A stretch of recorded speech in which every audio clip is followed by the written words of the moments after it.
Right, Johnny, otherwise known as Marksman, thank you so much for coming on the podcast. Thank you for having me. It's good to be here. Yes, thank you so much. And I'm going to dive right in with the first question, which I love hearing about and I love hearing the story behind it. But was there a specific track, compilation or album that got you into dance music?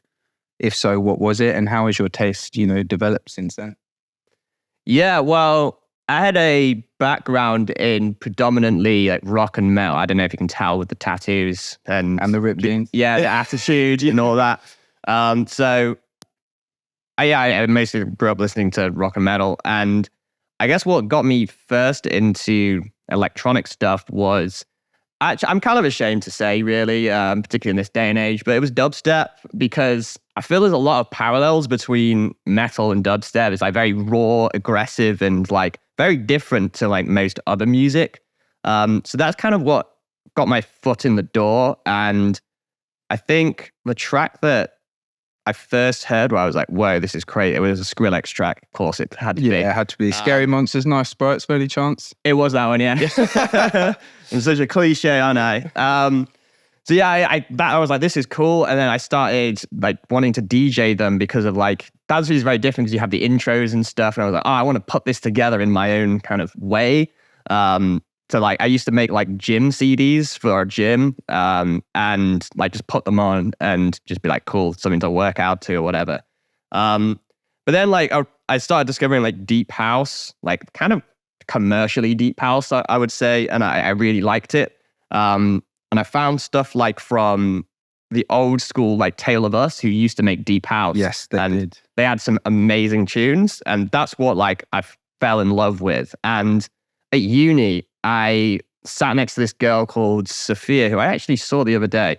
Fun story. I'll tell you a bit later. But she went, oh, do you want to come see Tale of Us? And this was in like 2015 or 2016. So by this time, they were definitely not doing deep house. Pre-anima. Yeah. Yeah, back in the day. Yeah, I don't think that Afterlife had started then, but so do you want to come see Tale of Us? I was like, I would love to. They're great. I love deep house. And she just looked at me like, what the hell are you talking about? And I was like, they don't make deep house, they make techno. And I was just like, what are you talking about? You don't know. So it was this kind of like debate we were having where I was like, you're wrong. She was like, no, you're wrong. And I was like, I'm going to come anyway and you're going to look like an idiot. And she was like, okay. So we show up to, they were playing at E1 and they started playing and I was like, okay, this definitely isn't deep house, but I loved it and like had the best night ever. And then like pretty much as soon as I got home, I started looking up all their sets and was like going through and finding songs. And there was a song called... proper crate digging then. Yeah. Yeah. Because it was like, I just saw the tip of the iceberg and that suddenly opened up like this whole new world of like melodic techno and stuff.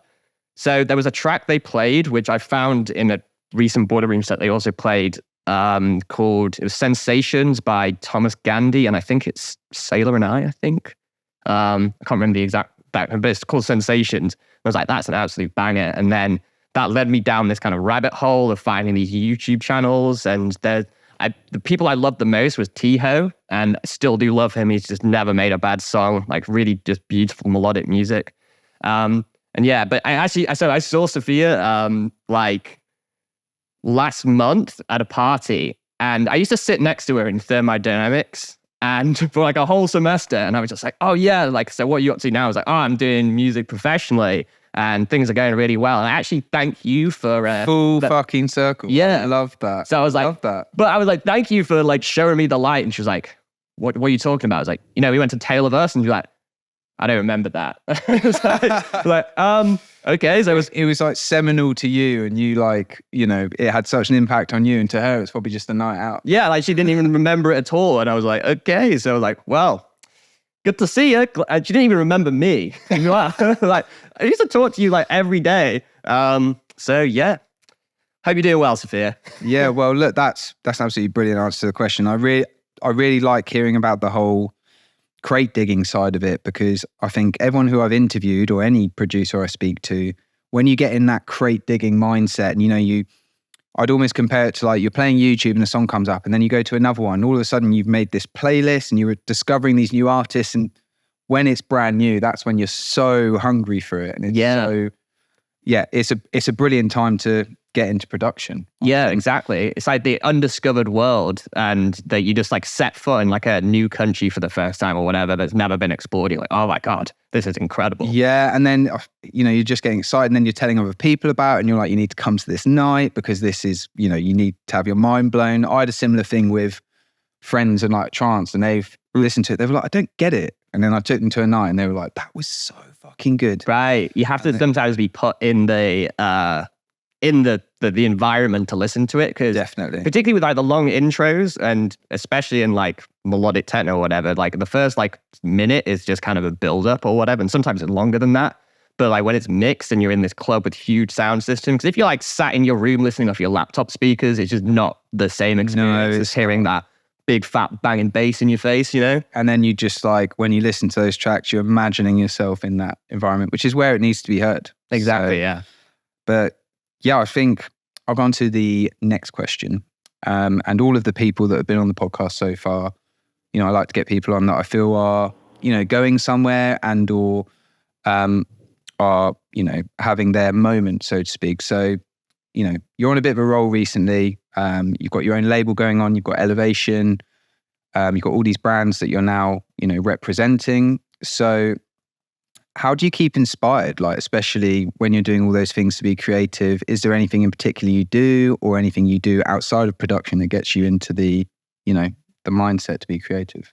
Yeah, well, firstly, I'm honored that you think so, because sometimes I'm looking at myself like, what the hell is going on? I can't really believe some of this sometimes. And I think you often get into this like, is what I'm doing right, or is it working? Do people even notice? But yeah, that's good to hear. In terms of inspiration, I feel like I don't really ever not feel uninspired, so to speak. I know that's a probably silly thing for a lot of people to hear, but I think fundamentally, there's two reasons for this. Number one being like, I kind of have to just keep pushing through because like it's expected of me. I have like the label, which, they need music. I have my students, which kind of depend on me as well. And often seeing them like producing good tunes, I'm like, oh, I need to do this as well. Like some of my students, particularly there's a guy called Simon or Sleepless Skies. He's really, really good. And he'll be sending me some of his tunes, asking me for feedback on it. It's like, oh, yeah, do you think this sounds good? Or do you think it, like the mix out that inspires you? Yeah, because I'll be like,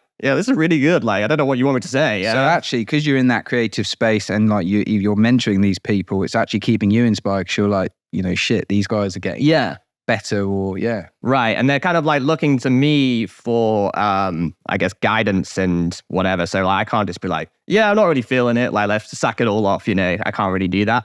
But I guess also the second part is like, I've studied music like most of my life. And I think kind of through trial and error in a lot of ways, I have like learned in like a sort of educational setting in the many facets, but I've got this like sort of process and workflow that I use where like I can just rely on it. So I can sit down and just know that what I can come up with is going to be okay because, with music theory, if you know the rules, you can play the game. So you can always bend and break the rules when you know what you're doing. But like, for example, if I'm not feeling inspired, I can be like, okay, well, let me do this chord progression. Let's do a 6-5-1 in the key of E minor or whatever.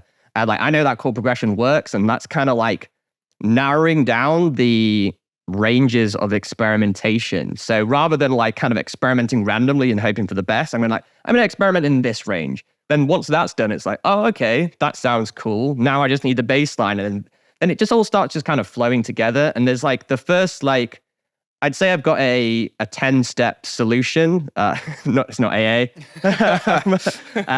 But like the first 5 steps, or I think it's like 6 steps, are like the kind of creative element, the core ingredients you need. And I usually start with a kick and bass, but like it doesn't really matter what order you throw those first 6 things together in, as long as you do them at some point. And it's quite fun to experiment with different starting points. But as long as you've got that, you've got your loop together.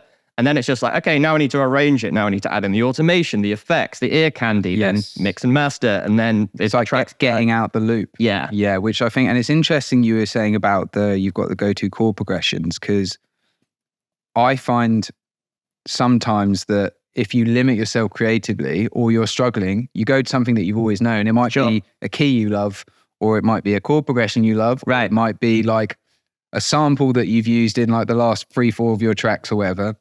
And sometimes that can help you then develop the rest of the thing. And I always say to people, what I love is you've got a loop here. So you've got like 20 tracks, all these elements going on. It's sounding good. And then you take that and you're kind of like fanning it out to your intro, your build up, your breakdown.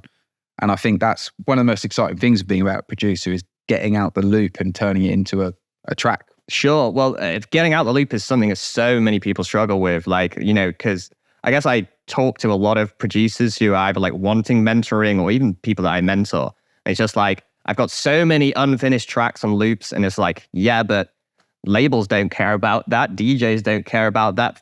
Fans of the music don't care. You got to get those bad boys finished and get them out there. But get out the loop. If you're listening, you need to get out. Get out the freaking loop. Yeah, come on, guys.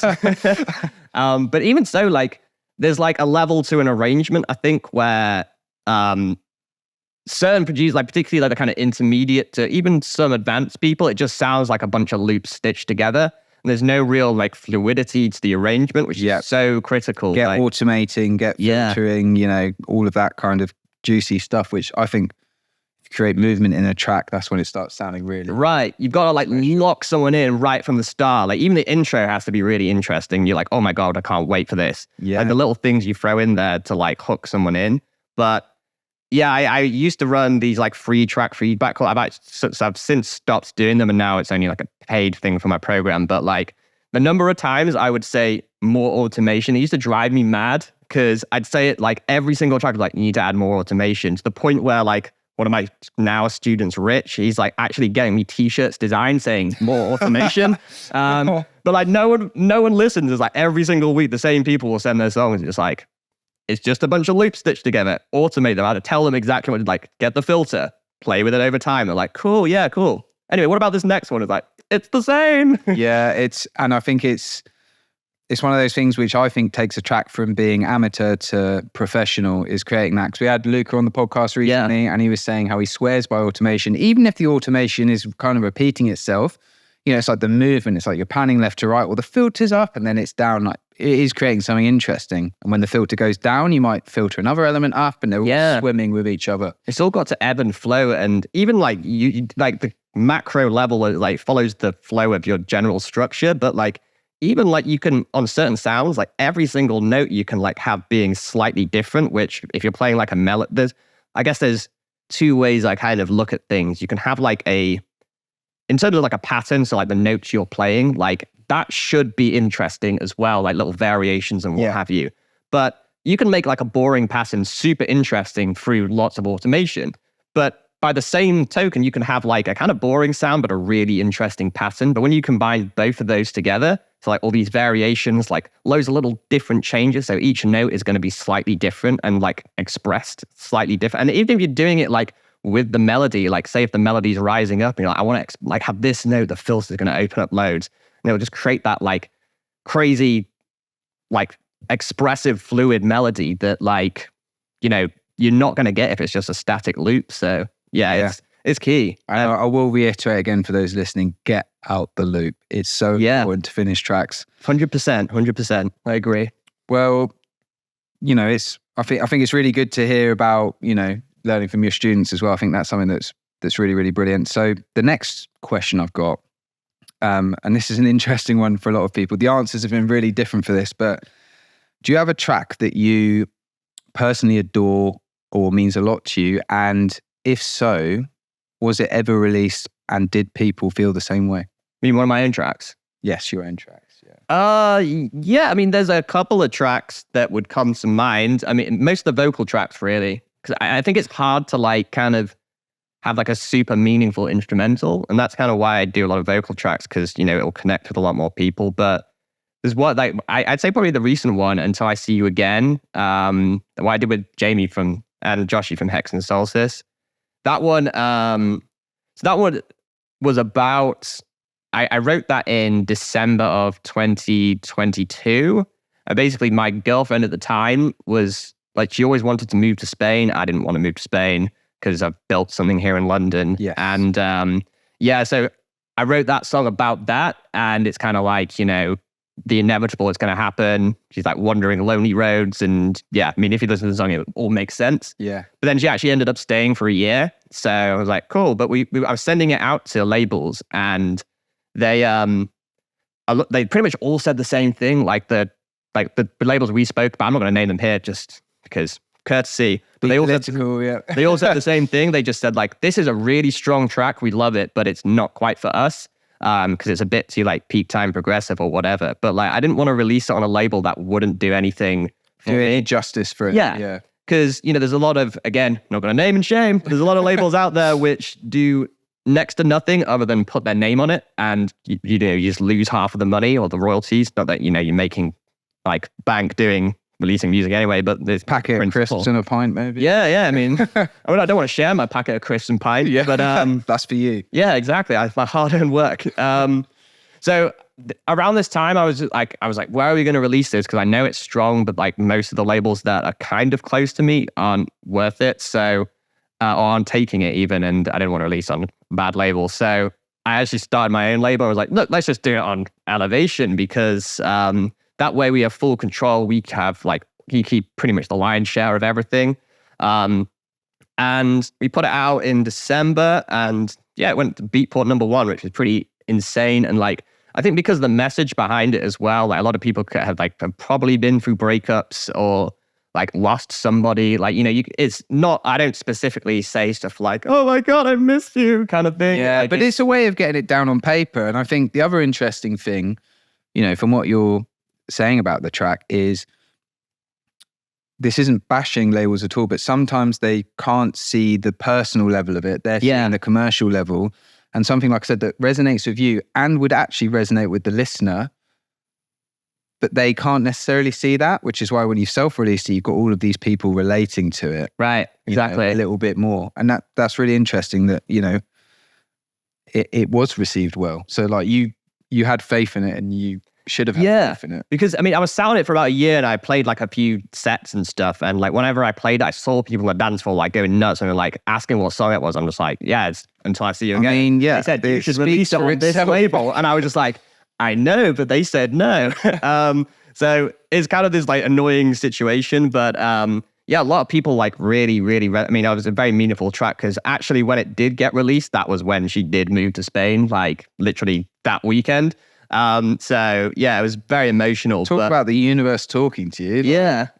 It's wild how it all lined up, but like loads of people like were sharing it and like just the success on Beatport was great. And I've got the screenshots. So then when I next send to said labels, I'm just going to send them that little and then be like, yeah, so this next track, you probably want to say yes to because, the last one. It's almost like you want to put in like your signature. It's like Beatport #1 of XYZ. Exactly. All the ones that they said no to. Yeah, and it's a power move. It is a power move. Yeah, I'm very petty, so. Speaking of petty, and I think those listening have to hear this story because I've seen it on Instagram. I know what you're going to say. Yeah, Johnny has got to tell us how he left his job. We don't recommend this, but it is hilarious. So tell him the day that you decided to pursue music full time. Well, not the day, but when you handed your notice in with your company at the time. So a bit of background, I used to work in like analytics jobs. And I guess the job that I was working in, it was like a respectful job. The pay was good, like the company was good. Like most people would love that, but I always wanted to do music. So like I was just there, like just the days are dragging or what have you. And I soon realized that like with stuff like analytics or like business intelligence, like no one really knows like what you're doing or how long things actually take. Case in point, I sent a report to someone which literally took 30 seconds to do. And they're like, what? How did you get this so quick? So I was like, oh, I just had it loaded up already. Like I was doing something else kind of related to this. And from that day on, it was like, right, I can get away with doing basically nothing. And like, as long as the work gets done, it's fine. So during this time, I was like working very hard on basically pursuing the dream, man. Yeah. And basically setting myself up because I can definitely guarantee there's probably a lot of people out there who are thinking like, I want to quit my job and do music full time. And I would say you absolutely should do that, but wait until, it's like the gamble is minimalized.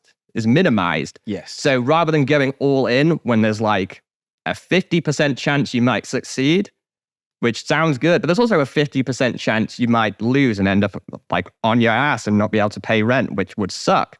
And a few of my friends have done that at the wrong time. But I waited until it was like, like 80, 90% certainty that I would succeed before doing that. So in this build-up, like I was getting more and more sick of my job. I went to ADE and hung out with Max and met Jamie and just had the best time ever. And then like in the airport, I was like, oh, I don't want to go back in on Monday. Like, this sucks. And I actually didn't tell them I was going to Amsterdam. And they found out that because I missed a meeting because I was on the plane at the time. And they were like, why weren't you at this meeting? We're like, I don't know. I didn't see it. And then they found I was in Amsterdam. So I had all these like disciplinary meetings put in. So like it was starting to stack up. And then eventually I was just like, you know what? I'm going to quit. So I was listening to a podcast on the way to the gym, which mentioned like BetterHelp as like a discount code. And that was like the basis of where I wrote the the resignation letter. Because basically like it's on my Instagram, you can go check it out. It's also framed in my studio. But basically I kind of signed it off with like, I know this is a very troubling time for you. And so here is a discount code for BetterHelp to help you get through the pain of not having me there, carrying the weight of the company's shoulders. Just like super sarcastic. And I sent it to my manager and he did not find it funny at all. No. And he put me on garden leave, which is actually the best thing ever because it was like free money to not pay it. I was like, great, I can do officially what I was doing this whole time. And have a bit of extra income as well. Yeah. So yeah, then I like transitioned to full-time. Like the first 4 months were a bit rocky, but it's all kind of like fallen into place. But yeah, I would say to the people out there that, are in a job that they're not like loving and would want to pursue something else, whether that is music, whether that's a side hustle or whatever it wants to be. Maybe you want to be a stripper. I don't know. Whatever you really want whatever to you do. really want to Yeah. do. Back yourself. Back yourself, but wait until the right time and do the work. It does suck. I used to work like, my girlfriend could attest this. I'd be at work. I'd work like until from like 9 a.m. till like 11 p.m. most days and weekends. It does suck, but you have, if you want to do something, then Something's got to give. Yeah, something's got to give. And it will probably get better, but I think we spoke briefly a bit before we started recording about how nothing is going to put pressure on you like trying to make rent or mortgage payments. Right. Yeah.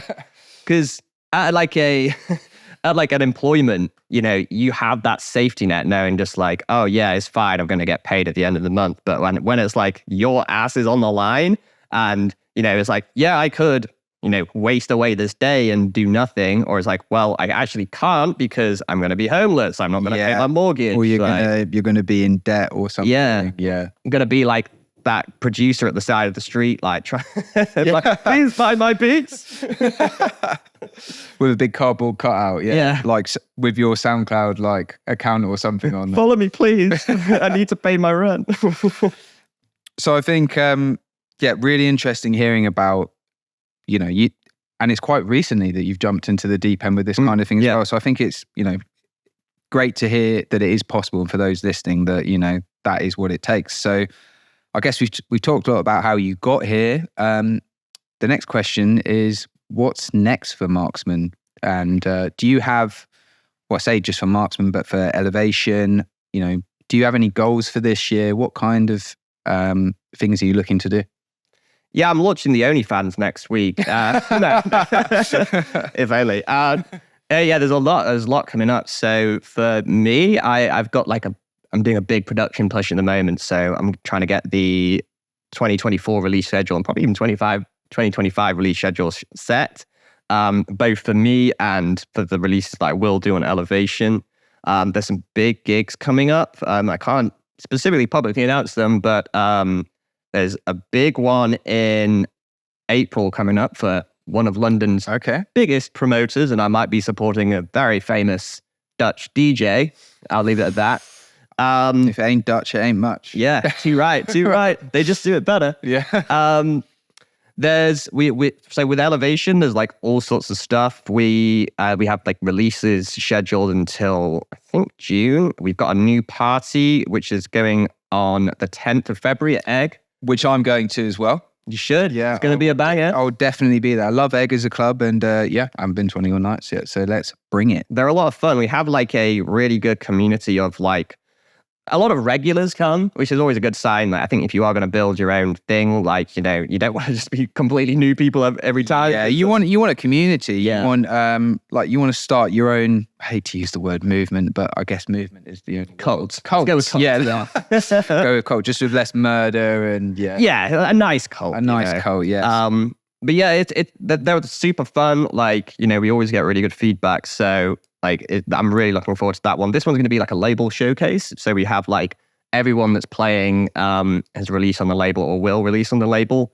So there's some really talented people there. Hex and Solstice are playing as well, which Nice, is really yeah. exciting. Shout out Josh and Jamie. Shout out Josh and Jamie. What legends. They did actually the last Elevation, they did a live performance of all the tracks we've done together. Yeah. And that was absolutely killer. And then Jamie, like, I didn't know he played saxophone. And he just goes like, oh yeah, I'll bring my saxophone. Yeah, he's multifaceted. Jamie, I know that you're biometrics, Hex and Solstice, and the rest. You're really fucking talented, and it's really annoying. He is the man. Yeah. But I totally forgot he was bringing the saxophone. And I was quite inebriated at the time. So they're like playing. And I just see this like kind of silver thing pop up like next to me. I was like, what the hell? And then like he laid out like the smoothest, sexiest sax solo I've ever heard, like over one of my songs. I was like, holy shit. Like that was fucking mad. Love it. Well, now I'm coming anyway, but guys, if you want a bit of sax action, you better turn up. Oh, It yeah. could happen. There might be a different instrument. Oh, maybe it's going to be a surprise.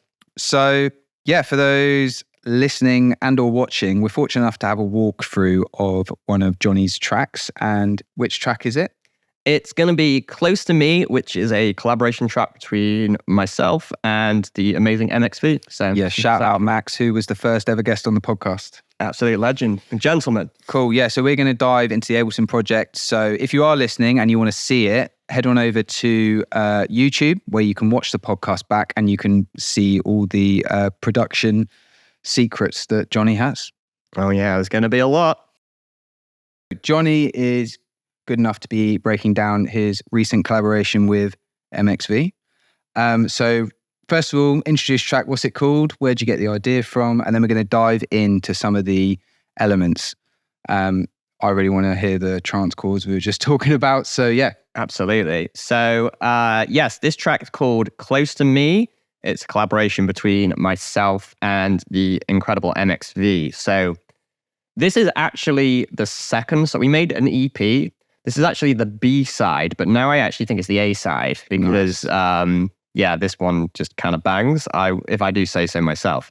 I'm sure Max would agree. Now, we were hanging out at ADE, and then we were like, oh, let's get a studio session in together. So that's what we did. We made the first song called Your Eyes, and then we were like, well, we're going to need a B side. So let's make a similar track with the same sounds, which I think when anyone is making an EP, that's a really good technique you can use. Like you just basically delete all the MIDI and recreate something like similar, but not the same using similar sounds. You can always throw in another sound here and there or whatever, or use like a sound differently. But yeah, we tried to keep it kind of cohesive because there's nothing weirder than having an EP which doesn't really make sense. Yeah. You need like similar tones, I guess. Exactly, yeah. So yeah, let's just take it from the top, like chronologically.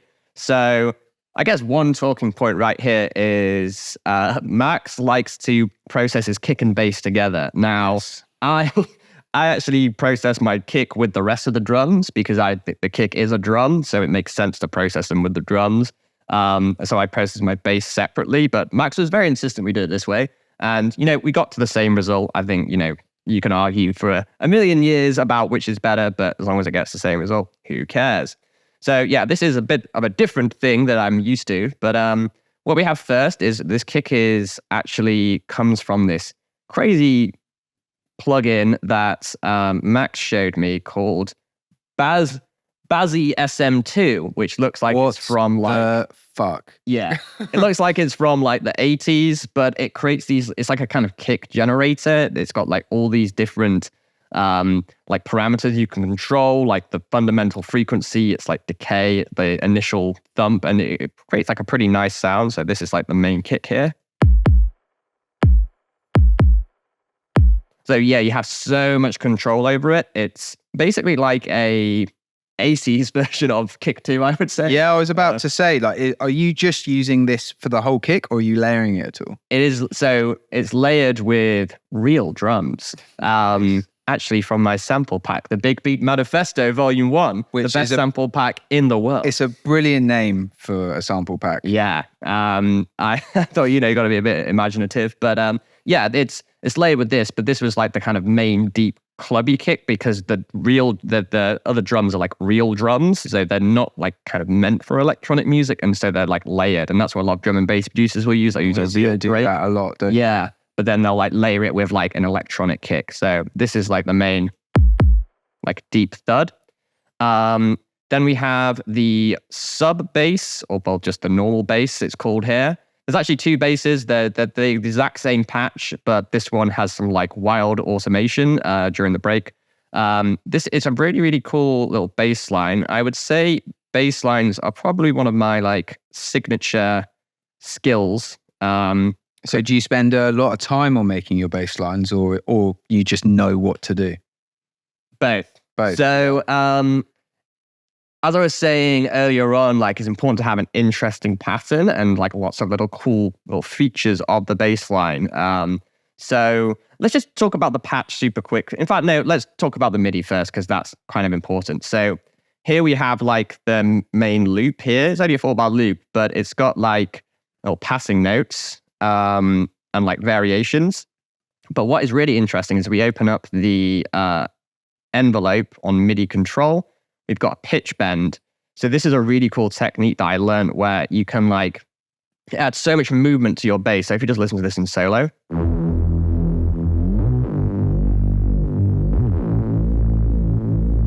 Then it goes down this time. So rather than to be like, na na na na na, it goes whoa, which is really, really cool. Yeah, and we spoke earlier about movement as well. And right. It creates a lot of movement. Yeah. So I mean, it's a very simple trick, but it's just going to like make our I wouldn't say what we're doing here in terms of the MIDI is, at least in the notes it's playing, is rocket science by any means. But like that just takes this kind of simple pattern to the next level, which is really, really cool.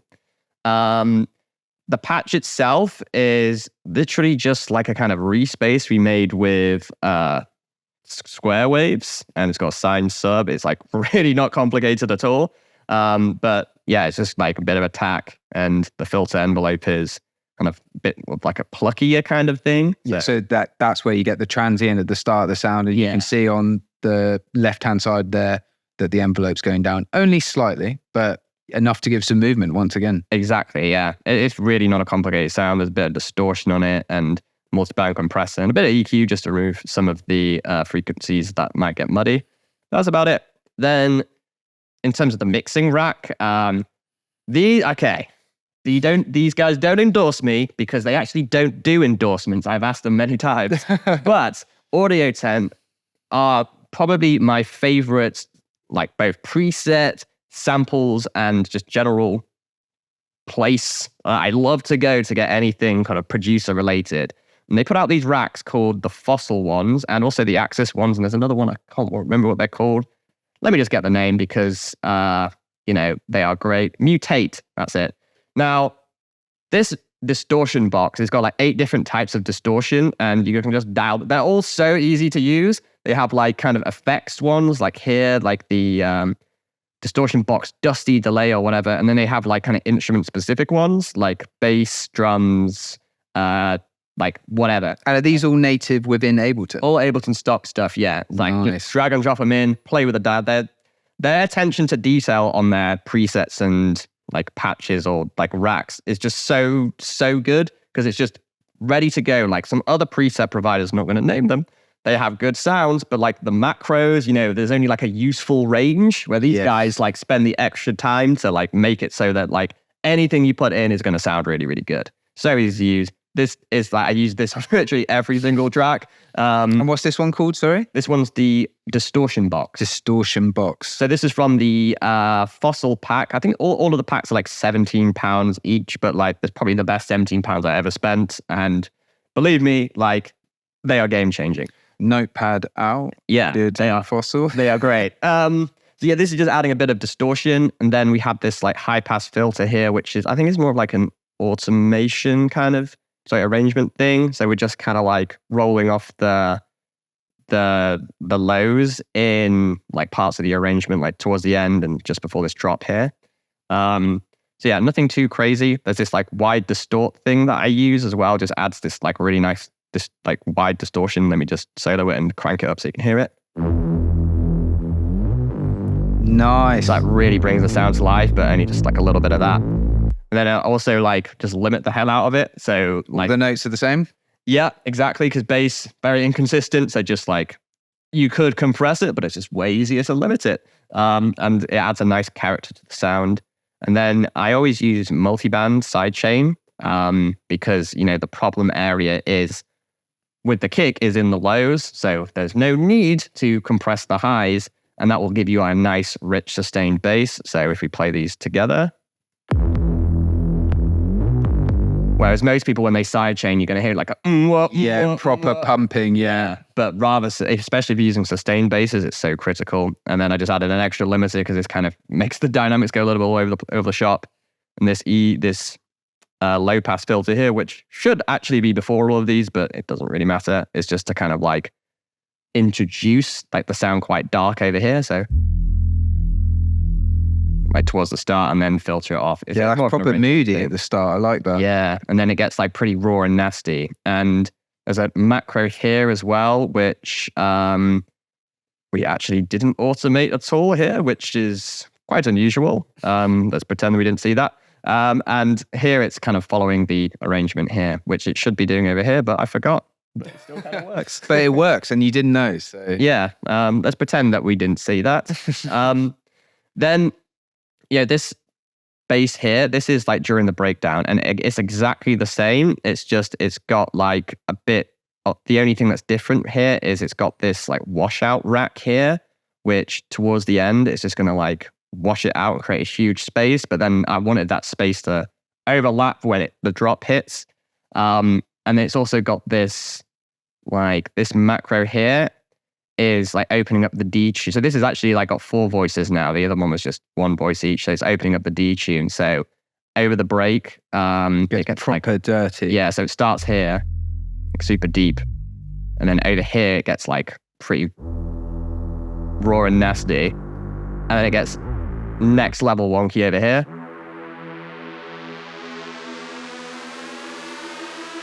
And it'll wash out. Nice. I love hearing that sidechain kicking as well. Yeah. It pumps. So important because like if you have this huge space, that's just going to clutter up your nicks. So having the sidechain when the kick comes back in is super important. So you like get that ducking. It doesn't just like wash everything out and you lose all your elements. So yeah, drums and bass.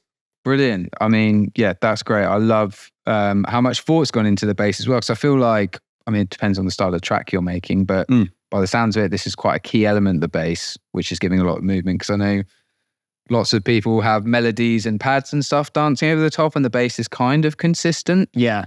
But yeah, no, that's really interesting to hear. So one of the things I want to hear about, and I said this to you before we started recording, is I heard some really trancey chords in there. I know Max loves his trancey chords as well. So let's have a listen to those. Let me show you these chord stabs. So this is a deep patch. I think it's an Audio Tent preset. I think we made this track a while ago. So I think we like just tweaked it so it sounded a bit better and more fitting. But like at the start, like it's quite sparse. So I'll just play the whole track. But here we just have this like a lot of space. So this is the sound. It's a nice like echoed tape as well. Really nice echo on that. We're actually automating the echo in the space here. So like, it's like quite tight. There's no echo here. Then the echo like fills out the space. Which is quite Nice. And is that just a simple, eighth note delay you've got going on there? cool. Yeah, it's just Ableton's Echo. Nice. Actually, you should move it over here because the feedback was above 100%.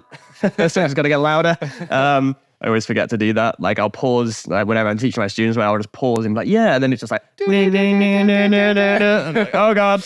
I'm going to blow everyone's speakers. Don't want that. Yeah, always remember to move if you go above 100%. Yeah, the patch is fairly straightforward. Like we're just, over time, we're automating this is a cool feature which I actually learned through my friend Greg, or Franklin, great producer. I'd never seen before. You right click here, add a lane for each automated envelope. Yes, I swear by it. I do your reverb and delays at the same time.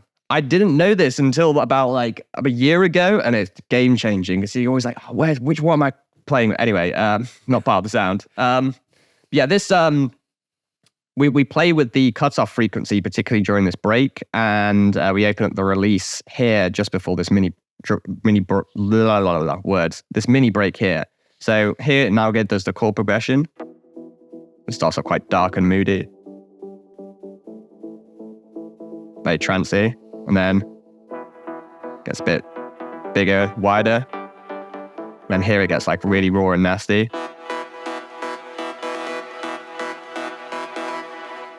With like nice tail as well at the end. I like it. Yeah, it's fairly straightforward sound, like, nothing crazy. I think, with generally a lot of productions is like you kind of have like one or two like absolutely off the chain wild sounds, but generally like it's just really hard to mix them and like have them all glue together because they're just so upfront and crazy. So this production is just like nice sounds which aren't too catching on the ear, but they just all work together quite well. There's a bit of reverb going through here. Valhalla vintage verb, one of my faves. Yes, love all Valhalla stuff. Bit of compression, of course, and this is probably one of the best mixing plugins I've ever gotten. I've heard of Golfos. Yeah. It's one of those things where, I've seen videos on YouTube and it's just like, look, there's a free trial, just try the free trial and see what you think. It's like a drug dealer. Yeah. Audio plugin drug deal, yeah. Yeah, so I was like, okay, it can't be that good. And I downloaded it, I was like, okay, yeah, I'm buying it. Now, it's like an EQ, which I think it analyzes like a 300 times per second and applies like corrective EQ. And it just sounds phenomenal. I usually just use the tame setting. And we might not be able to hear this because we're playing out my laptop speakers, but you guys will be able to hopefully hear this. If I bypass it and then, I'll have it playing and then I'll bypass it and you'll see the difference. I'll just bring it to life.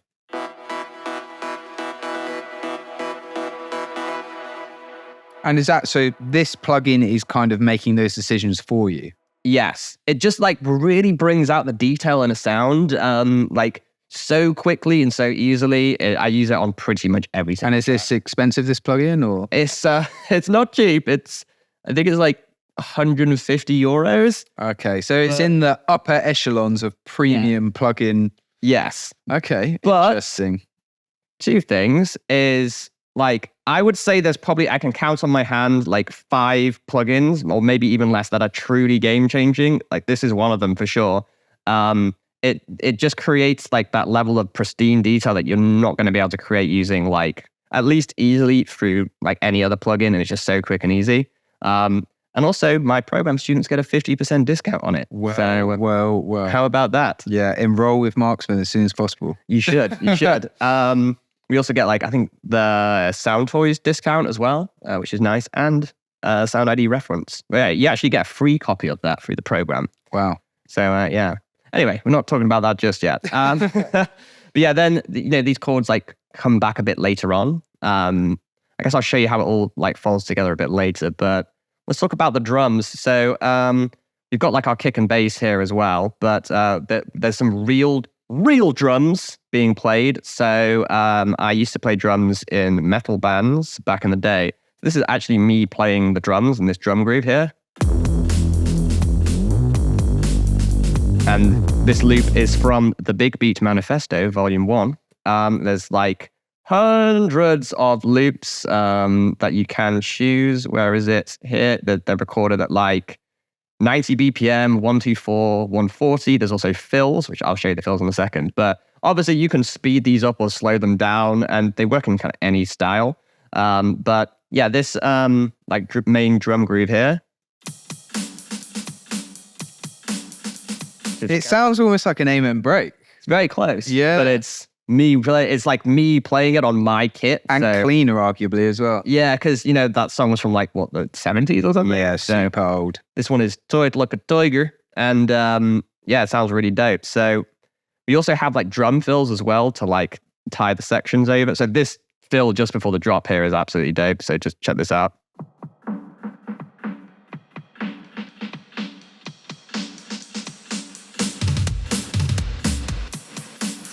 That is fucking awesome. Yeah, I was saying to Max, I was like, I could just do a kind of inappropriate metal fill here and see what happens. And be like, yeah, it works. So that's also in the Big Beat Manifesto right there. But we just dropped in little loops, not loops, little drum fills just to tie over sections of the arrangement. Like here, for example. They're all different. Throughout the track, there's loads of different ones we've used. And so is this this live break that you've done here, is this the main break of the track? The live drums? Brilliant. Yeah, so this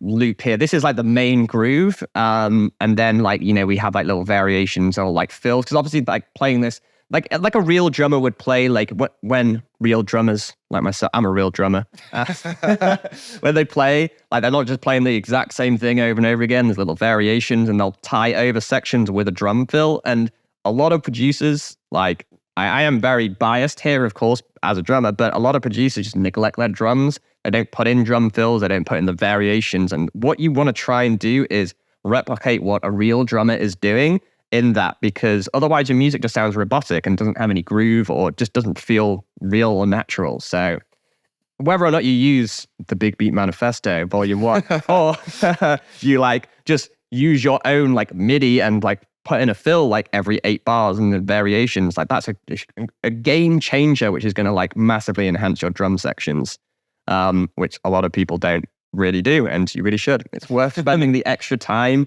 to go the extra mile, because I always think a lot of producers are gonna a lot of producers are pretty good, but if everyone is pretty good, then it's really hard to stand out. And the ones that go the extra mile, such as doing things like drum fills, adding in automations, little ear candy things, are gonna stand out so much more to everybody else, and that's what's gonna get you noticed, at least in theory. Anyway, rant over. So the rest of these drums are kind of layered with electronic samples from, I think most of these are PML samples. There's not too much mixing stuff going on the individual channels. Most of the magic happens on the groups. But I think there's 4 snare layers here, which is a little bit overkill, but why not? That's with the snares. Without it. Oh, okay. So that live drum is really giving a lot to the track, isn't it? Yeah. So very much a primary break, yeah. Right. So it's probably one of the loudest elements in terms of the drums, and then the rest of the samples are just supporting that. And I made the decision to have the drums the real drums really up front, because I think that's what really makes this track, is part of the drumming. And then I think we also have some hi-hat samples, just adding a little bit more groove. So here they are. Yeah, nice. It's got the skip in it. Yep, yeah. Cool. And there's the shaker loop as well. So what I did was I extracted the groove from this main drum break here, and then all of these are following that groove here. Nice. I like it a lot. Yeah. So a live feel. Kind of feels like it's, being played like a real drummer. Because it was. So yeah, I'll just show you the drums and bass together with everything. Let's get those trance chords in, because we did talk about them.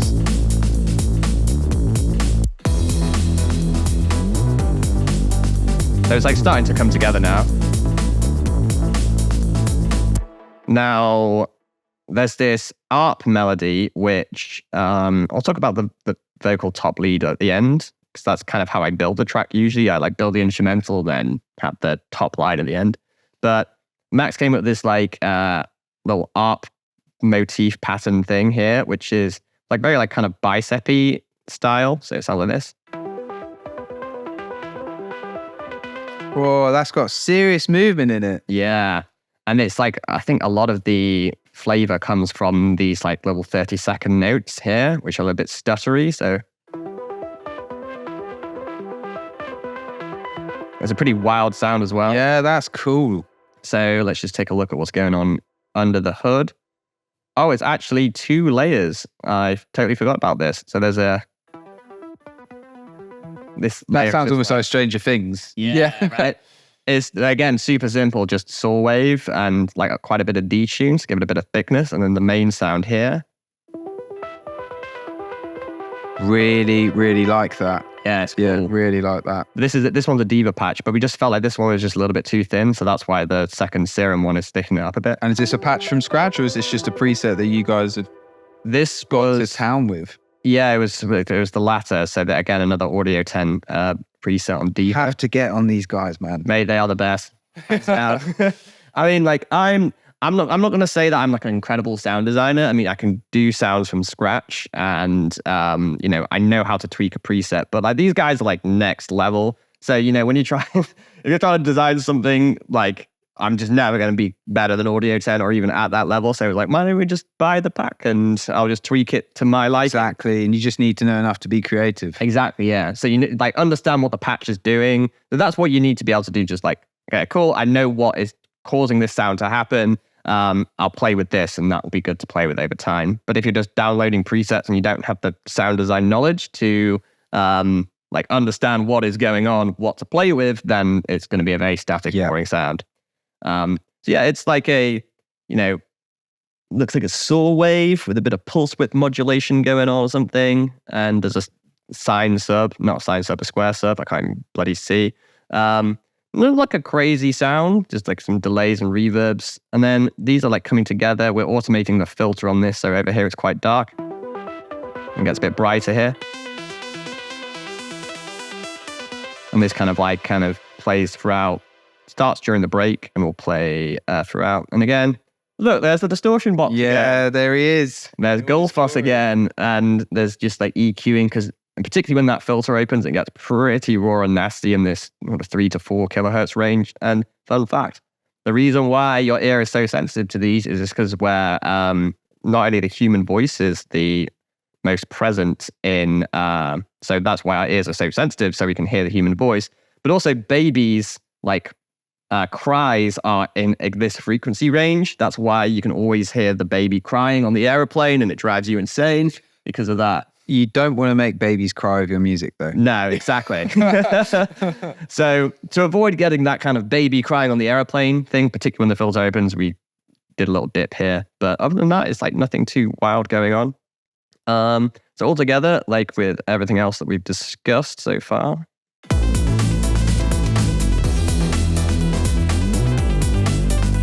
so we're getting somewhere. Nice. I really like the lead on that. It brings it together quite a lot, doesn't it? It's really, really cool, yeah. I must concede that was mostly Max. Yeah. So shout out, Max. it really takes so much credit. Nice one, Max. These pads, though, these are cool. So there's 2. There's like a more kind of, this LFO thing is really cool, but we'll talk about that in a second. This is a Juno patch here. I think we just made this from scratch, actually, which is quite cool, but it sounds like this. So again, automating the filter cutoff. So let me just loop this section here. Like super spacey and new agey. Yeah, I like it. Anything trancy's all me. But the cool part about this sound is this LFO. Now I've got 3 erosions here, and that's a lot of erosion. But 2 of them are static. So I've used this is a really underrated plugin, by the way. Not many people use it, but I call it plugin. It's an Ableton stock effect. The sine thing is adding inharmonic distortion, which is going to give the pad like a lot of grit. So if I increase the amount here, you'll hear it a lot. Yeah, it almost makes it sound metallic. Yeah, but obviously just a little bit of that is nice. This one here, a different frequency. It's cool, but this one here is being like modulated totally randomly. So random modulation with LFOs is something which is really, really game changing. So again, the LFO effect in Ableton, you can map this to pretty much anything in Ableton. So this is just randomly playing stuff in this range. See, that's really interesting. So if I crank it up, you'll hear it like a lot more, but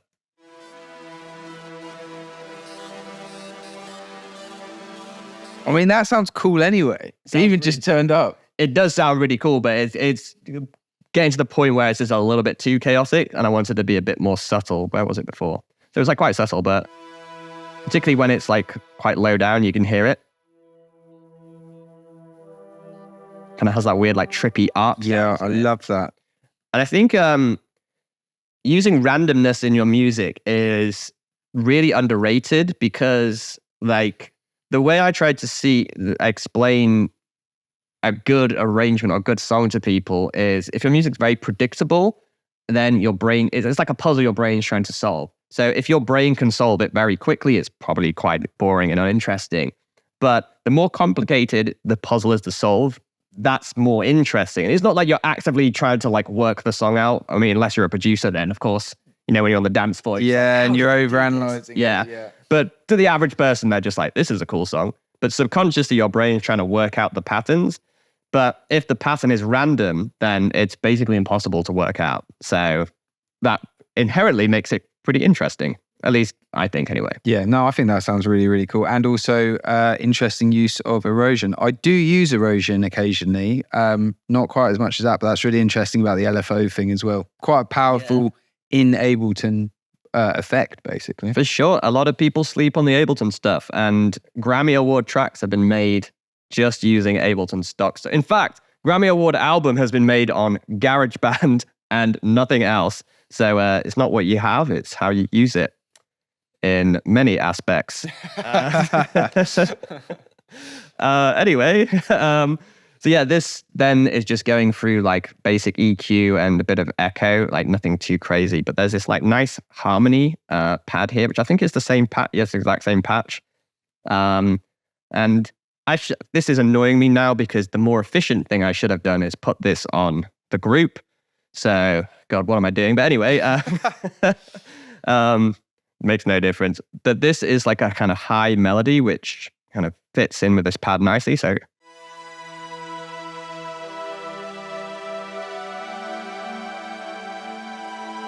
and there's like, I think it's like a 32 bar loop. So it actually keeps evolving.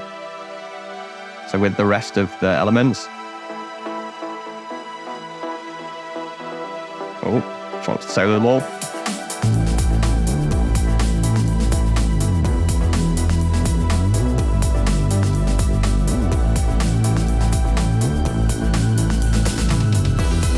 So this is kind of like at the climax of the song. It only really comes in here. Like that's the only time we get that part in the arrangement. But it's got this like main kind of idea. It's like, and then that kind of like, there's variations each time. Yeah, it's going a bit higher. Yeah, nice. So that's like what I guess a key thing of keeping the music interesting. Just have something doing the same thing, but the little variation is what is going to kind of tie it over. Now, let's talk about the piano, because this, again, only comes during the break, but I wanted to create like a really nice sort of like delicate piano part for this in this break here. So just using piano V3, but the important part here is on the MIDI. So like beautiful chords. Yeah, really nice chords. So these are playing like at quite low velocity, and I think I actually on the thingy itself,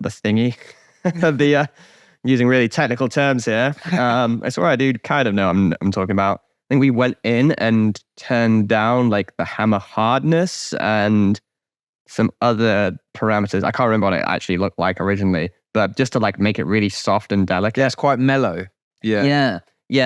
Because a lot of people when they use pianos, there's such high velocity and there's no like finesse to it. And I think as well, if you zoom in, Oh, I didn't actually do it this time. Oh, I know what you mean. Like the whole when you play it like a chord and you've got like the first, second, like, third note. Yeah. I didn't do it this time. I should have done. Some plugins do actually try and model that. Yeah, Don't they? Yeah. Because I think it's just like kind of very telltale if you haven't done that, because it just sounds like it's like so jarring. So a little bit of velocity can like actually really transform the pianos. But obviously it turns it down, so you have to turn it up. But yeah, that's fine. There's this like really big reverb, like reverse reverb thing. So we took the first chord and is that using Supermassive by any chance? I can't remember. I think it was just vintage verb. We just cranked it up. Yeah, cranked up all the way. The is also cool. There's this big like surge here.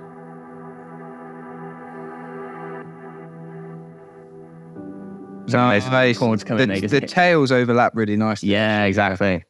So this one, I think it's sidechained to some. I can't remember where it is. So let's talk about the vocal chops. So there's actually quite a few things going on here. This is, I guess, Max's property. I think I saw a clip of this. This is one of Max's trademark things. We got this vocal chop, and let me just duplicate this so you can hear the original one as well. Because we've like sped this up many times. So if I unwarp it, this is the original vocal sample. In fact, let me play it over here so you can actually hear it. All the automation is followed. Oh, let me turn off the operator. This is the original vocal sample. Like we were on Splice, just a Splice sample. And he goes, oh, that one will do. And I was like, what, really? It sounds like this. I know that sample. Yeah, it's a classic. But let me just delete that one because I don't need it now. He did this thing with operator. It's just like a sine wave triggering on. Nice, proper Fred again style stuff. Yeah, I love that stuff. And it's like properly chops up here, but it's sped up. Sorry, it's slowed down a bunch. So it's like going through a reverb, and then it's being chopped up. So it's like, and then it's got like a delay on it as well. So, but without the reverb delay, it's going to sound dreadful. Wow, that sounds terrible without it. In the track, like it all makes sense. Yeah, you have to mask it. But yeah, so that's one of them. And then we have this one, which is kind of like, I don't really know how to explain it other than like it's kind of hyping. So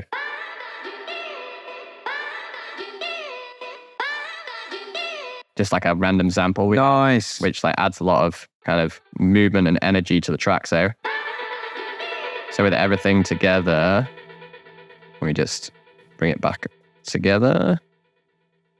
That's so weird using a trackpad. I'm normally a mouse. And Bring back the mouse. Guy. Bring back the mouse. So it sounds like this. Or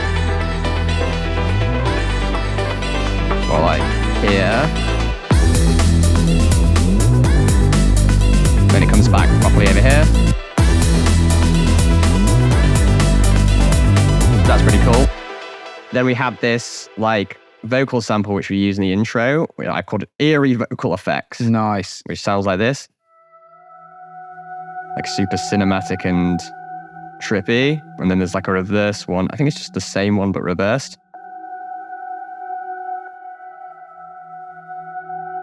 Like really, really like moody stuff. Yeah, love it. Love it. That's only during the intro. And then I guess now we should talk about the top line. So the main vocal lead. Again, like Max, we were on Splice and he just chose a sample and was just like, this one will do. I was like, really? But the way we kind of brought it to life, let me show you the full sample. And someone else has used this in a track that I heard recently. And this is the important part of like basically taking a little part of a vocal sample, because otherwise, you know, anyone can use the same sample. And particularly if they do a terrible job of it, then it's like, oh, they did a remix of your song. It's like, no. But this is the main one. I think I'll just remove the processing. Sounds like this. Close to me, it's too much. I can't help myself. I know that sample as well. Yeah. Yeah. It's a very common one, but we just took the close to me, stay close to me, and then it goes through a bunch of effects. So let me just delete that one because we don't need it. So we have this. Let me just unsolo everything so we can hear it in context. And what he did like during the break is we like kind of hinted it here. So and it like slowly starts coming in.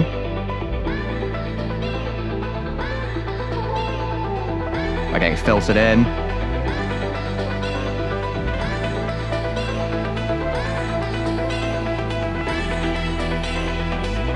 So we hint at it during the first drop, but we never give away the full hook until the main drop. And there's like this kind of like re-triggering thing here, which is very like drum and bassy, I guess, or dubsteppy. So this coming up is with the first time you'll hear the full hook.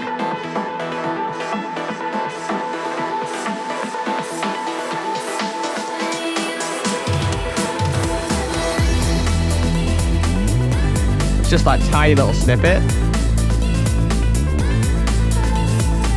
But you can get a lot of mileage out of a small sample. Yeah, absolutely. It's just a hook. Yeah. It all ties together quite nicely. And I guess let's just quickly talk about the effects. So this is one of my classic techniques. I mean, you've got like the reverse crashes, not really that interesting. But what I do is I resample pretty much every element in the track and put it through a big delay, a reverb, a corpus as well to give it a tone, and I think a few other effects. But then I flip it and reverse it like Missy Elliott, and but this is like part of the chain, so the reverb and delay, and then there's this side chain to the kick. But there's like a few more plugins before this in my main chain. And you'll have these like, this is like the ARPs, for example, you have these surges. So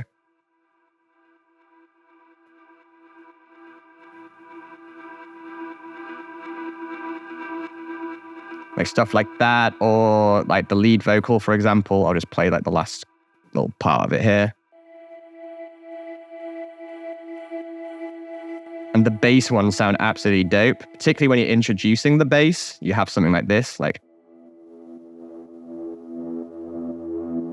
Nice, I like that. Then when the bass comes in, like, let's just, where is the bass? Here. So just listen to how this ties the bass over.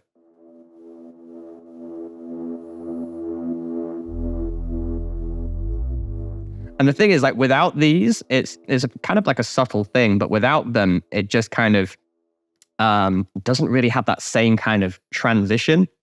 And I whack these, like, basically at they're like 8-bar clips, but I just whack them like a different one. Yeah. And it just keeps it interesting. Yeah. Yeah. And, you know, if you can record like loads of variations of them, like you basically just like, what I do is I usually put the rack. I'll just show you the rack because it's quite cool. I'll put the resampling effects chain on here. So I'll show you the full rack. Like so. Oh, cool. So I turn the gain down because this usually cranks it up loads. And then I have a corpus. So I tune this to the key of the track. So this is an E minor. So I tune this to, let's say, E2. Or let's do it on a bass sound because this always sounds absolutely awesome.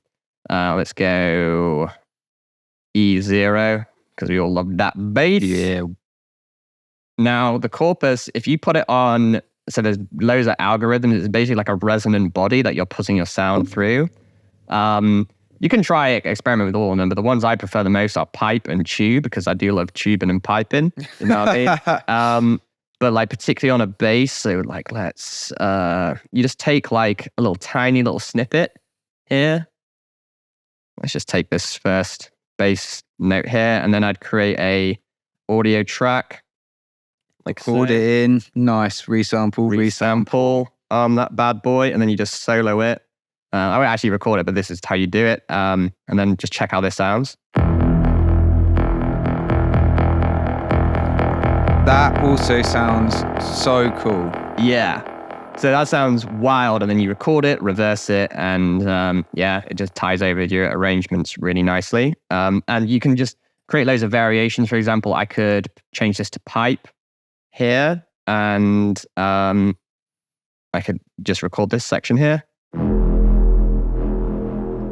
Or I could pitch it up an octave. I could be like, okay, let's have the pipe in, or the tubing even, here. Nice, that sounds cool. Proper techno, that. Oh, it's real raw and nasty, but like when you kind of layer it in with everything else, it sounds really, really cool. Let me just delete this on the mix bus, otherwise everything's going to go to shit. Yeah, I guess that's like the elements of the track, and then we can kind of just briefly talk about the arrangement. Yeah. So like it starts off with like a very sort of epic cinematic kind of feel. So I should turn solo off. It's got this static pad here, which I think opens up slowly. And you've got this resampling.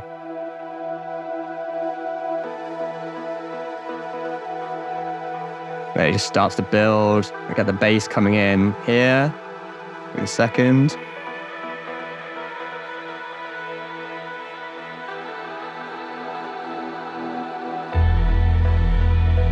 Looks super epic. And then we introduce the drums, I think, in the next 8 bars here. They're like filter in. They start off quite distant.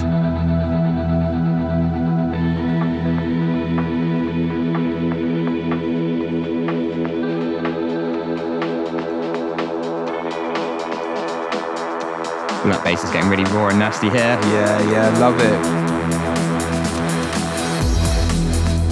Then like, here we go. Off to the races. And then like the elements start getting introduced. Got that like high-pin vocal thing coming in.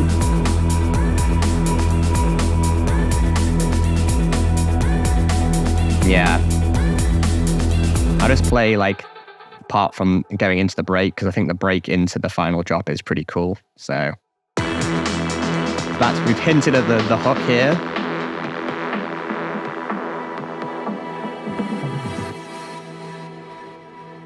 And everyone's got their hands in the air, like tear coming to their eyes. Yeah. Being like, best night of their life. Yeah, and being like, what am I doing with my life?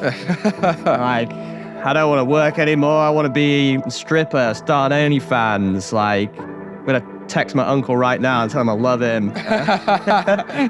All those weird thoughts you have on the dance floor. Whatever it takes. Yeah. Then, like, the bass comes in here. And that, like, art pop comes in. And you get a little hint of the vocal.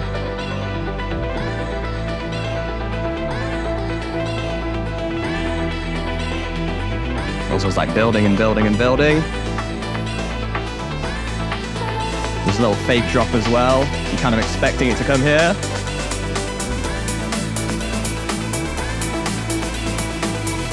It's like, oh no. I'm a bit of a, I guess, a sadist. I like seeing people think that the drop's coming. And Also, it's got more layers coming to it though. You can really hear it like go up a level again. And that's what I love in the build-up. And it drops there.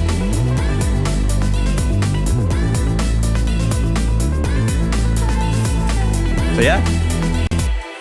Brilliant. Yeah. That was an absolutely fantastic breakdown. And as I've said before, and I'll say it again every episode, if you guys are listening and you want to watch it, head on over to the YouTube channel and you can watch this and you can see all the plugins, all the secrets. So yeah, get online, get on YouTube and watch it.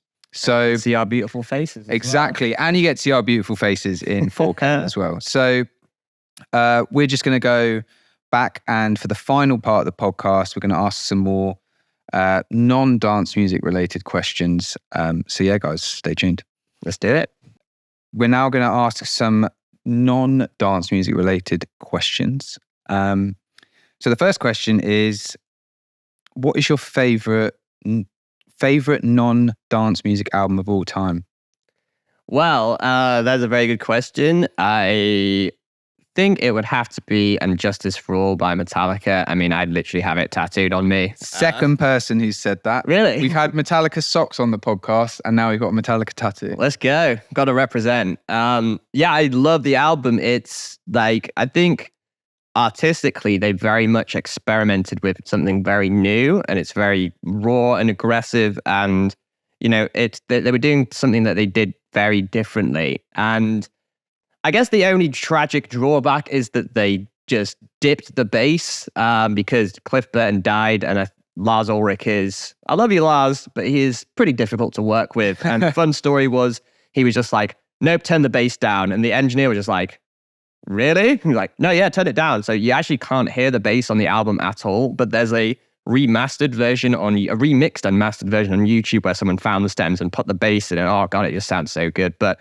even without the bass, it's like just an incredible album, and I love it so much. It's got some timeless classics on there. Brilliant. And that actually, this question's a two-parter, because the question is there anything from there that you try and take into your own productions? And hopefully not no bass, because you've just shown us a brilliant breakdown of a bass. Yeah. Well, what I take is definitely have bass in the production. But, you know, like, I think it's very important to put out something that is different to what other people are putting out. Like, much like they did, they took a risk and did something new. It's very, very, very different to their previous albums. But it's my favorite. In terms of how I bring it into my own, you know, I mean, I am pretty much a metalhead. I listen to metal like pretty much all the time, which is quite surprising to a lot of people, because I guess they assume I just listen to techno all the time. I actually really rarely listen to it other than in the club or when I'm producing it. But I like to take like the grooves, like the riffs, like the emphasis on like kind of groove and rawness is very important. And I also try and like, as you've probably seen in the breakdown, I incorporate like real drum components, because I used to play drums in metal bands before. I used to also play guitars. I have a few tracks with guitars in. But yeah, I just think like the instrumentation is very important. But there's definitely some things that you can't take from it, like all the crazy arrangements and time signature changes. Doesn't really work in techno. No, yeah. But, keep it 4/4 for dance, yeah, I think. Exactly. But yeah, I think it's a phenomenal album. And if you haven't listened to it, then you haven't lived. Second person that said that on the podcast. So go listen to it. Even if you don't like metal, go listen to the album. Yeah. So yeah, the next question seems a generic question, but there's been some good answers to it. Favorite film soundtrack of all time? Oh God. I think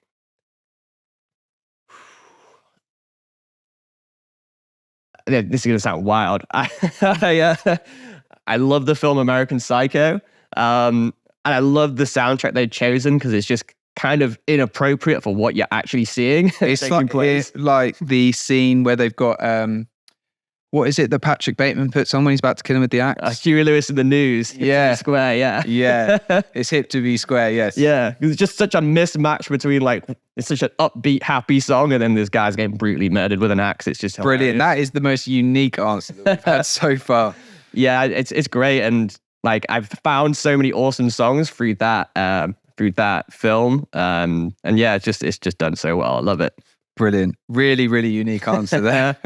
So yeah, the next question is, are you currently or have been a gamer? If so, what is your favorite game soundtrack of all time? Great question. Yes, I am a previous and current gamer. I would say my game of choice would probably be like first-person shooters. I quite like multiplayer ones, or like cooperative multiplayer ones as well. Like I love Call of Duty. There's a zombie game called Back 4 Blood, and there's like a new version of it. We used to play the old one called Left 4 Dead with our friends. Yes, it's so much fun. But the Back 4 Blood one's really good. But in terms of soundtracks, I think like GTA San Andreas is so good. Like the detail they put into those games is like next level. But like all of the radio stations are just like amazing tunes from every genre. But I used to personally love the country one. Like going around and like murdering people. Yeah, to, being a like, GTA menace. Yeah. Yeah. Like, all my exes live in Texas, and you're just carjacking Which someone. is similar to what you were saying about the American Psycho. Yeah, it's just the mismatch you the can have on mismatch there. and the inappropriateness of playing that song at that time. Yeah, it's great. I love it. Brilliant. So, yeah, this next question is, you could argue could be controversial, so you can be as open as you like. Yeah, so be as honest as you feel comfortable with, but is there anything you hate about the electronic music industry or music industry in general, and why? Oh yeah, loads of things. Where do I start? Okay, so it's very like a nepotistic industry. It's like who you know, and might not necessarily be about, your actual skills, which is very challenging for a lot of producers out there, because like, particularly if you're starting from scratch and don't know anybody, then, you're just not going to get like opportunities until you start getting to know people. And the thing is, I used to think like, the people, the gatekeepers, the decision makers, like whether that's a label, a promoter or whatever, like you always just think like, oh God, what an arsehole this person is, not responding to me. When you actually meet them, it's like, oh, you're actually a really lovely, normal person. Yeah. It's just like, you haven't like been given the opportunity yet. So it is annoying that the industry works like that. It's not necessarily based on merit, because there are some amazing producers that not many people know about.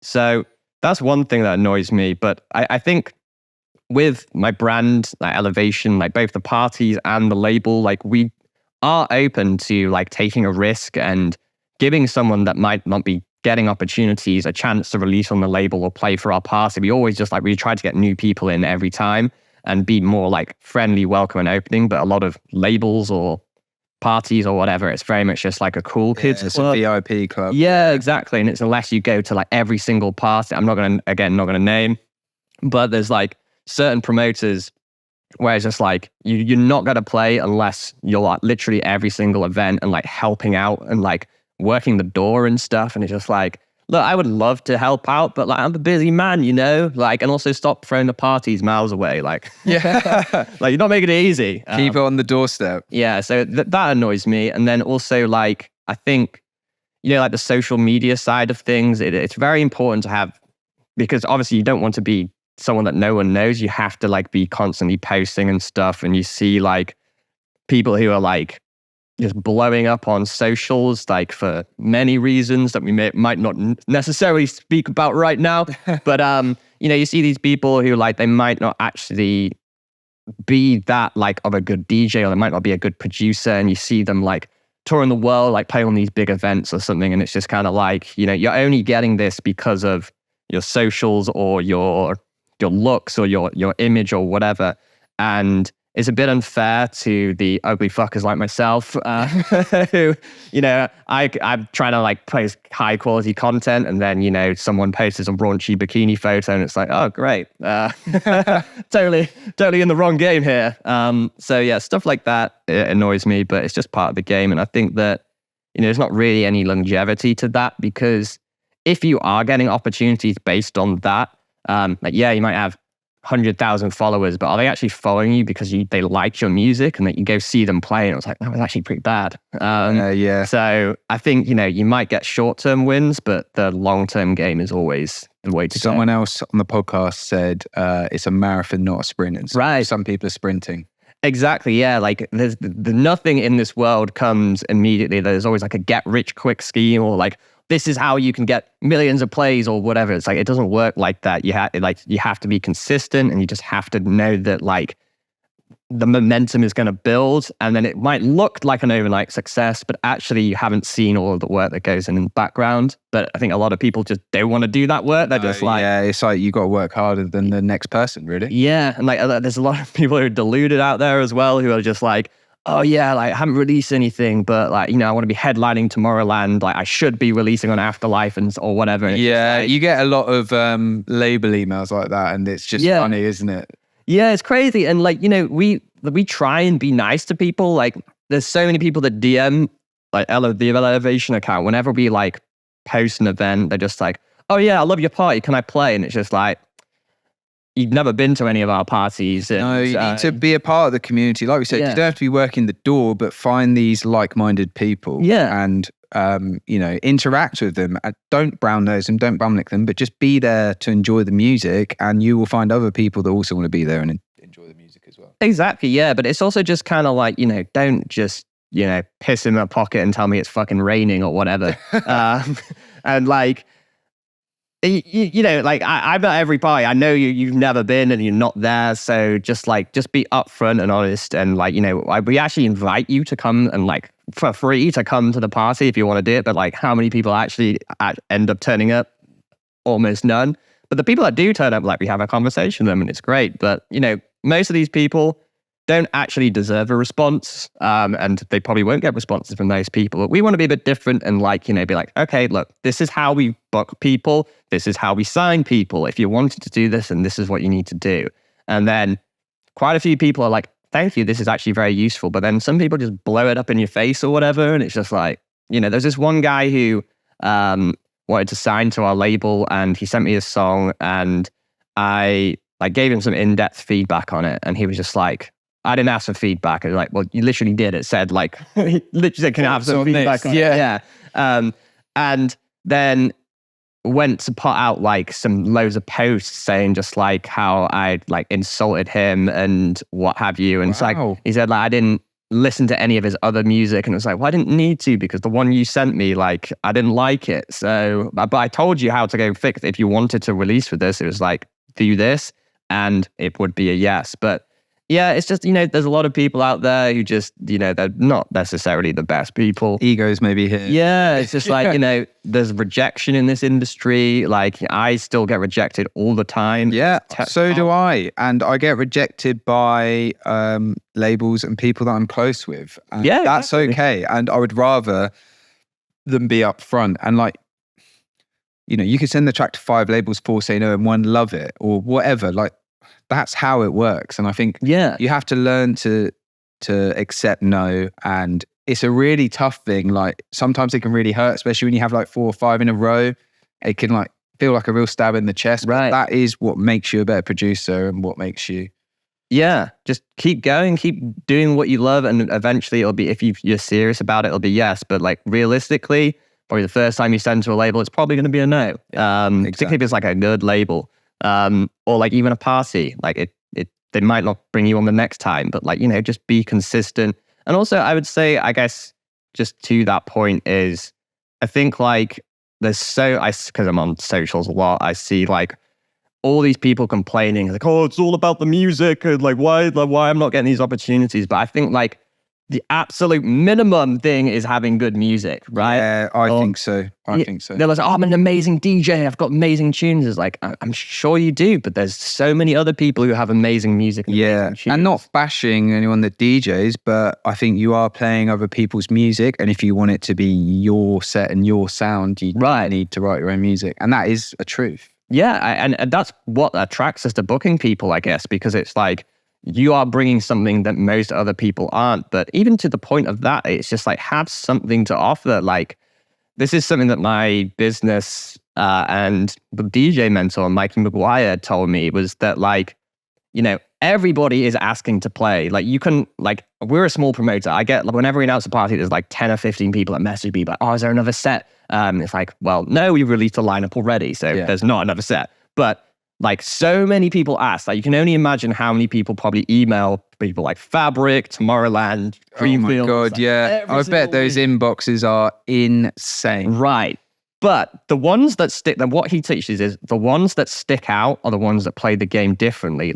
Don't ask for anything, give them something. And if you have yes, you need to be a good musician, you need to have good music, you need to be a good DJ. That's the bare minimum. But if you can give something else, whatever it might be, just supporting them, an email list, shout them out on your radio show, mopping the floors, whatever it takes, play the game differently, because, out of those 1,000 emails they might get, the one that they're going to actually read and be oh, okay, is the person that is playing it differently and offering something valuable to somebody. So that's kind of something that I reckon people should look into, is how can you build leverage to use. And that's something that I guess that's what's done really well for me, is like playing the game differently, but creating things that people want and then offering it to them and not actually really asking for anything.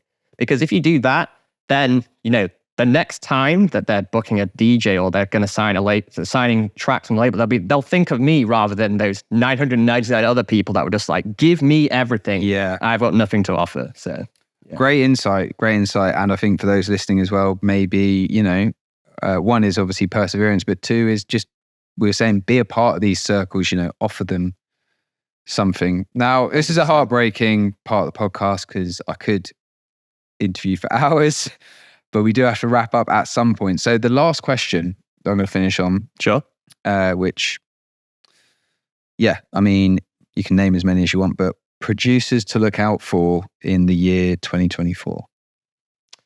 I heard that Marksman guy's pretty good. Yeah, that Marksman guy's pretty good. You should check him out on socials, definitely. A lot of my students are really good. I mentioned him earlier, Sleepless Skies. Simon, he's really, really good. He's actually got a release on a label coming out very soon, so check that out. But yeah, he's doing really, really well. TJ Lawson as well. He's one of the Elevation guys. He's like got a really cool sound. He's like this dark disco-y, kind of wonky techno-y tracks, which are really cool. Hex and Stolcis, I think they're going to be doing some really big things as well. Who else is doing some good stuff? There's a collaborator I worked with a while ago called Liz, LYZZ. She's really, really good. She's like multi-instrumentalist, like sings and produces everything. She's phenomenal. So go check her out. She's got some great tunes. And who else? I'm trying to think. It's hard because like everyone's always on the social. Like, did you see my last post? I'm like, no, I'm not on. I'm not on that one. Yeah, maybe let's just leave it at that. Yeah, but there's lots of really good people, and I would say like explore the underground more and be willing to like give the new people a chance, because they're going to be the big names of next year, this year, or onwards. And the people that are already at the top, like, that's great, but like you want to find those people who are going to be on the uprise and go and support them. Like, it doesn't cost you anything just to share someone's track, but to an artist that means the world, right? Yeah. And it could literally cost you nothing, takes 5 seconds, but not many people do that. So yeah. Take the time, guys, if you're listening. Listen to these underground producers. Especially Marksman. Yeah, especially Marksman, and at Wilde Music One as well. And Instagram handle is? At the official Marksman for me, and my label at Elevation London. At Elevation London. And look, thank you so much for coming on the podcast. Thank you. It's been awesome. It's been so much fun. Really good track breakdown. So I'll say this again, guys. If you really want to get the most out of this podcast, make sure you head on over to YouTube. That is also at Wilde Music One on YouTube, and follow along with the production as well. And also get the word out. If you know any other aspiring producers, musicians, or even people that just really, really like dance music, make sure you get them onto the podcast. They can listen to it on Spotify, Apple Music, Amazon, and of course YouTube as well. So yeah, thank you so much for coming on. Thank you for having me. It's been a pleasure. It's been a lot of fun. See you later, guys. Adios.